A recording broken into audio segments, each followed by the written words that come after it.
Perfect है।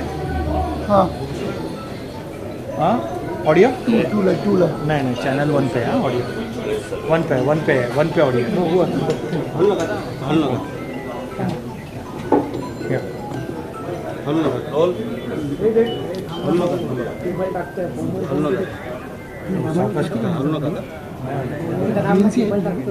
BNC इधर पाहिजे तुला रोल आहे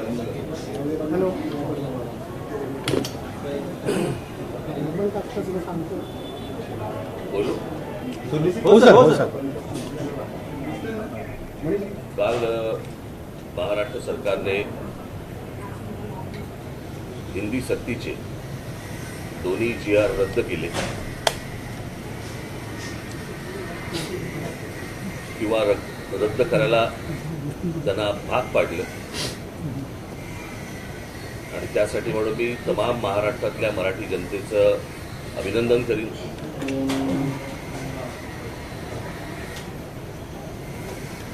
सर्व बाजूनी तो जो रेटा आला आणि त्याच्यातनं आज सरकारला खरं तर काही गरज नसताना हा खरं तर विषय आला होता, परंतु तो विषय रद्द झाला त्याबद्दल मी महाराष्ट्रातल्या अनेक मराठी जनांचे त्याला आभार मानेनच। पण त्याचबरोबर मी अनेक साहित्यिक त्याचबरोबर काही मोजके कलावंत रिकॉर्डिंग बंद करून मला करायला पाहिजे त्याचबरोबर रिकॉर्डिंग बंद करून करायला पाहिजे मराठी वर्तमानपत्राचे आणि मराठी टेलिव्हिजन चॅनलच्या सर्व पत्रकार आणि संपादकांचे मी आभार मानतो। हा विषय जेव्हा निघाला त्यावेळेला हा काही विषय क्रेडिटचा नाही आहे, पण हा विषय ज्यावेळेला निघाला सरकारकडनं त्यावेळेला सर्वप्रथम आम्ही त्याला विरोध केला। त्याचं पत्रही आम्ही तुम्हाला मागच्या वेळेला तिन्ही पत्र मी तुम्हाला वाचून दाखवली होती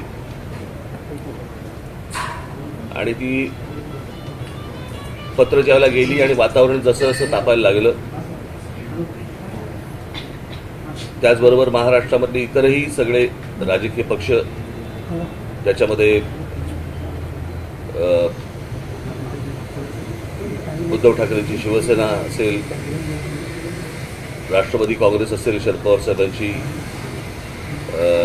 इतर राजकीय पक्ष जे आहेत महाराष्ट्रामधले आहेत संघटना आहेत यांनी देखील त्याला पाठिंबा दिला। आम्ही 5 तारीख मोर्चाची जाहीर केली होती, खरं तर 6 केली होती, मग ती 5 केली कारण 6 तारखेला आषाढी एकादशी असल्यामुळे। आणि हा जर मोर्चा निघाला असता तर मला असं वाटतं न भूतो असा मोर्चा हा निघाला असता। जे साधारणपणे 70-75 वर्षाचे जी लोक आहेत त्यांना कदाचित संयुक्त महाराष्ट्राचा काळ आठवला असता आणि तसंच त्याच प्रकारचं वातावरण एक महाराष्ट्रामध्ये निर्माण झालं आणि मराठी ताकद काय आहे हे देखील राज्यकर्त्यांना कळलं, मराठी माणूस एकवटला की काय होतं हेही देखील कळलं। त्याच्यामुळे परत असलेल्या भानगडीमध्ये सरकार जाणार नाही अशी मी आशा अपेक्षा बाळगतो।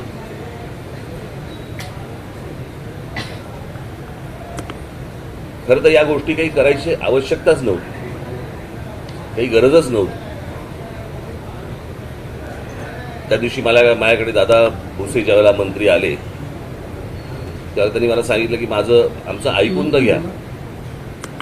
तेव्हा मी त्यांना सांगितलं होतं की म्हटलं तुमचं ऐकून घेईन पण ऐकणार नाही आणि या विषयामध्ये कोणतीही तडजोड होणार नाही, कारण हे काय आहे, हे स्लो पॉइझनिंग आहे। हे हळूहळू एक या गोष्टी आतमध्ये पेरायच्या आणि ते खास करून महाराष्ट्राच्याच नशिबी येणार, बाकीची राज्य कुठची ऐकणार नाहीत। आणि हा प्रयत्न तरी करून पाहिला, परंतु तो त्यांच्याच मला असं वाटतं अंगाशी आला आणि त्याच्यातनं तो सगळे GR मागे घेतले गेले। आता काहीतरी ते समिती नेमतायत, कोणाची ती जाधवांची, त्यांनी समिती नेमावी, त्याचा निर्णय आणावा न आणावा याच्याशी आम्हाला काही कर्तव्य नाही आहे, परंतु परत ही गोष्ट होणार नाही एवढी सरकारने नक्की लक्षात ठेवावं। असल्या कोणत्याही गोष्टी आम्ही मान्य करणार नाही, या होणार नाहीत. आम्ही ज्यावेळेला शिक्षण घेतलं किंवा आत्तापर्यंत जे शिक्षण होतं त्याच्यामध्ये साधारणपणे 5वी नंतर 6वीपासून हिंदी आणि संस्कृत वगैरे असले प्रकार विषय वगैरे होते. परंतु मी त्या दिवशी म्हटल्याप्रमाणे मुळात हिंदी आणण्याचा का ह्यांचा प्रयत्न आहे मला अजूनपर्यंत कळलेला नाही, कारण ह्यांना हिंदी येते म्हणून नसेल. परंतु हिंदी ही काही राष्ट्रभाषा नाही जी तुम्ही इतर राज्यांवरती लादावी अशी.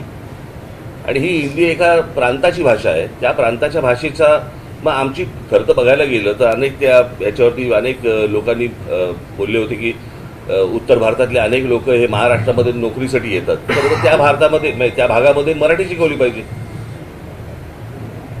ते न करता म्हणजे 100-150 वर्षापूर्वीची एक भाषा 3000 वर्षापूर्वीच्या भाषेच्या वरती वरचढ होण्यासाठी प्रयत्न करायला लावतात हे लोक. तेव्हा हे मान्य होऊच शकत नाही, हे होणार नाही.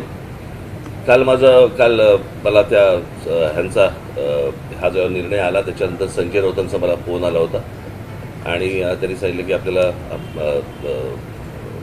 काय करायचं पुढे. म्हटलं आपल्याला मोर्चा तर रद्द करायला लागेल आत्ता.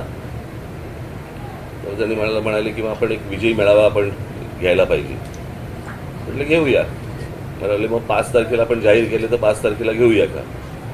म्हटलं 5 तारखेला घेता येईल. म्हटलं आत्ता काही ठिकाण जाहीर करू नका. म्हटलं मी माझ्या लोकांशी पहिल्यांदा बोलीन, चर्चा करीन आणि चर्चा केल्यानंतर म्हटलं मग आपण एकत्र मिळून ठरवू आणि मग त्याच्यानंतर बघू आपण 5 तारखेला काय करायचं ते. तर त्याप्रमाणे 5 तारखेला तर अजून काही ठिकाण वगैरे ठरलेलं नाही. मी माझ्या सहकाऱ्यांशी बोलीन, मग त्यांच्याशी बोलणं होईल, माझे सहकारी त्यांच्याशी बोलतील आणि मग त्याच्यातनं 5 तारखेचा मेळावा होईल. तो मेळावा जरी झाला तरी त्याला काही पक्षीय त्याला लेबल लावण्यात काही अर्थ नाही आहे. कारण हा खरा तर विजय हा मराठी माणसाचा विजय आहे आणि त्या दृष्टिकोनातूनच या मेळाव्याकडे पाहिलं पाहिजे आणि तुम्ही देखील बघितलं पाहिजे. अर्थातच मला आनंद आहे या गोष्टीचा की ज्या प्रकारे वर्तमानपत्र आणि टेलिव्हिजन चॅनल तुम्ही पत्रकारांनी आणि अनेक संपादकांनी ज्या प्रकारे हा विषय लावून धरला, मी खास करून तुमचं सर्वांचं मी अभिनंदन करीन. अशा बाबतीत सर्वजण जागृत असले पाहिजेत आणि कुठे कुठे काय काय गोष्टी घडत आहेत होत आहेत. मला असं वाटतं हे महाराष्ट्राला तुमच्या चॅनलच्या वतीने वर्तमानपत्राच्या वतीने कुठे कुठे हे काय गोष्टी मूर्त आहेत हे तुम्ही सांगितलं पाहिजे. ज्या वेळेला हा 5चा कुठे करणार आहोत त्याचा निर्णय होईल त्यावेळेला तुम्हाला सांगण्यात येईल. काल तुम्ही या सगळ्या विषयासंदर्भात जी भूमिका घेतली, मनसे कार्यकर्त्यांनी जे आंदोलन उभवलं कारण त्या सरकारला कंपनी कुठेतरी हा हिंदी सक्तीचा जो निर्णय तो रद्द करावा लागला. हे मागे बंद करायला सांगा रे, काय कामं चालू आहेत. या सगळ्या संदर्भात काल मुख्यमंत्री असतील, उपमुख्यमंत्री असतील, त्यांनी पत्रकार परिषद घेतली, निर्णय तर रद्द केलेला आहे. मात्र त्यांनी तुम्हाला एक प्रतिप्रश्न विचारला की राज ठाकरेंनी उद्धव ठाकरेंचा पहिला हिंदी भाषेच्या संदर्भातला प्रश्न विचारावा, कारण त्यांच्या कार्यकाळामध्ये तो अहवाल आला होता आणि त्यांच्या मुख्यमंत्री पदाच्या काळामध्ये तो नाही. बघा मी तुम्हाला एक गोष्ट सांगतो, महाराष्ट्राच्या बाबतीत उद्या मराठी माणसाच्या विरोधात, मराठी भाषेच्या विरोधात उद्या कोणी जरी असेल तरी माझा त्याला विरोध असेल, कळलं का. आणि उद्या जर समजा उद्धव ठाकरेंच्या काळामध्ये मला आत्ता मी तेव्हा हा प्रश्न विचारला यांना, परंतु तो कुठचा उच्च शिक्षण प्राथमिक शिक्षण आणि काय उच्च शिक्षण याच्यामधला तो शालेय काहीतरी असेल तो त्याच्यानंतरचा तो विषय आहे असं माझ्या आता कानावरती आलं. मला अजून त्याच्या डिटेल्स मला मिळाले नाही आहे.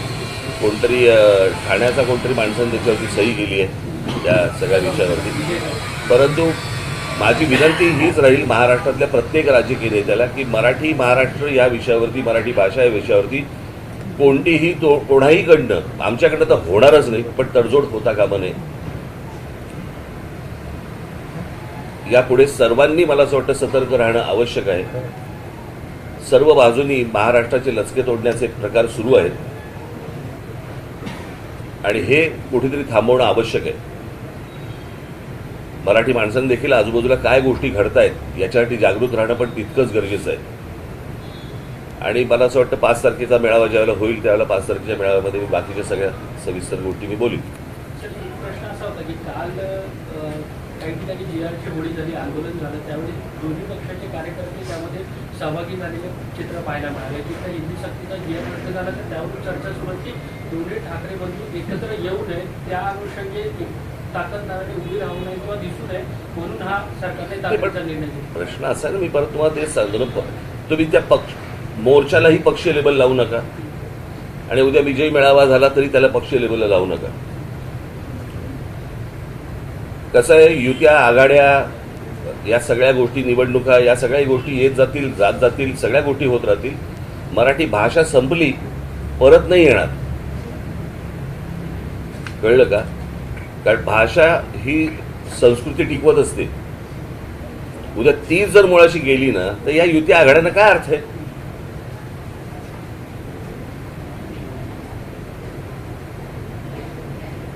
या सगळ्या गोष्टी ज्या निवडणुकीच्या वेळेला बघता येतील का, विचार करता येईल त्या गोष्टींचा, त्याचा विचार आत्ता करून चालणार नाही.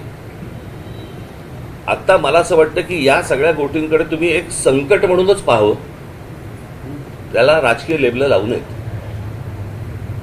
कळलं का? आणि उद्या त्या प्रकारचा काय मेळावा काय घ्यायचा असेल तर कसं होतंय, काय होतंय, मी आपल्याला कळवेन. मोर्चाचा जेव्हा उल्लेख झाला होता त्यावेळेस विरोधकांचा मोर्चा असं वारंवार सत्ताधाऱ्यांकडून सांगण्यात आलं होतं. पण तुम्ही जसं आवाहन केलं होतं की मराठीवर प्रेम करणारे सगळेच त्या मोर्चामध्ये एकत्रित आले. विरोधक एक नरेटिव्ह सेट करण्याचा प्रयत्न नाही, या शब्दाला पण काही अर्थ नाही आता, नरेटिव्ह. कळलं का? सरकार करतो तो नरेटिव्ह. मी पहिल्यांदा जाहीर केलं होतं ना ही गोष्ट की त्याचा पक्षाशी कुठचा संबंध लावू नका.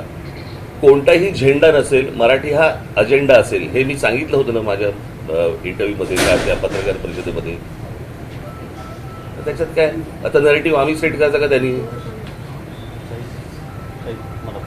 राज्य सरकारमधल्या देखील अनेक मंत्री आमदारांनी देखील या गोष्टीला विरोध केला. मला असं वाटतं अजित पवारांनी देखील या गोष्टीला विरोध केला. ही गोष्ट आपण लक्षात घेतली पाहिजे ना.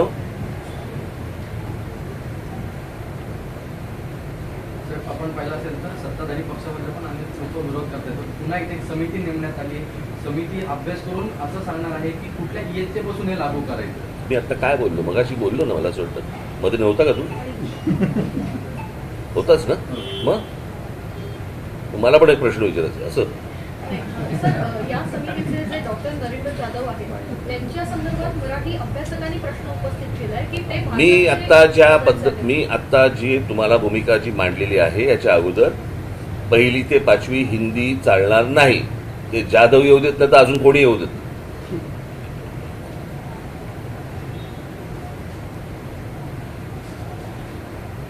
कळलं का?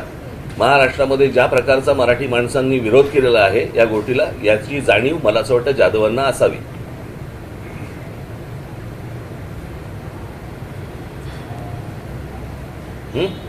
महाराष्ट्रामध्ये खूप प्रश्न तुंबलेले आहेत. भाषेवरती उगाच विषय आणू नका. आणि माझी जे विरोधक बसलेले आहेत विधान भवनामध्ये, विधानसभेमध्ये, तिकडे जे आमदार बसलेले आहेत, त्यांनीही मला असं वाटतं आता जे अधिवेशन सुरू आहे त्याच्यामध्ये मूलभूत प्रश्न जे आहेत महाराष्ट्रामधले त्याच्यावरती चर्चा करावी. या विषयावरती चर्चा करून वेळ वाया घालू नये. आता GR रद्द झालेला आहे. आता जे इतर विषय जे आहेत त्याच्याबद्दल बोलावं. शिक्षणामध्ये अनेक त्रुटी आहेत. कळलं का? शाळा नाही आहेत, तुमच्या शिक्षकांना पगार नाही आहेत, एकेका शिक्षकावरती ओझं टाकताय तुम्ही वेगवेगळ्या विषयांचं, त्याच्यामध्ये इतर कामंही त्यांना दिली जात आहेत. इतके जे विषय आहेत त्या विषयांवरती हात घालावा. ठीक आहे.